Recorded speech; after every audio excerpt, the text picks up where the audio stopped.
దేవుడు ఎన్నడం నువ్వు చూడు, ఉమ్, నువ్వు ఒక్కసారి వెళ్ళమ్మా, నీకు అసలు తెలుస్తుంది దేవుడు అంటే ఏందని. ఎందుకంటే ఆయన ఫస్ట్ ఆఫ్ ఆల్ అవుపించింది మీ గొల్లోలకు. ప్రపంచం ఆనాడు గొర్రెలు కాసేది మీ యాదవులే కదా. అంటే ఆనాడు నుంచే దేవుడు ఆ, మీకు ఒక అనుగ్రహాన్ని అన్నట్టు మీకు ఇచ్చిండు మీ వృత్తిలాగా ఇట్లా.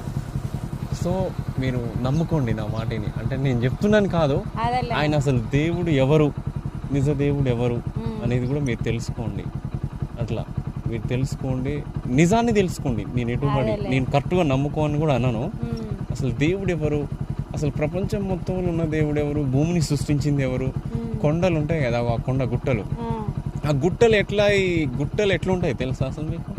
ఏమో మనం ఎందుకు గుట్టలు ఎట్లా అంటే చెప్పనా, ఆనాడు దేవుడు ఇప్పుడు ఈ మొక్కలు ఇవి ఎట్లా పుడుతున్నాయో ఉమ్, ఆ కొండల్ని కూడా దేవుడు ఆ విధంగా పుట్టించాడు. ఉమ్.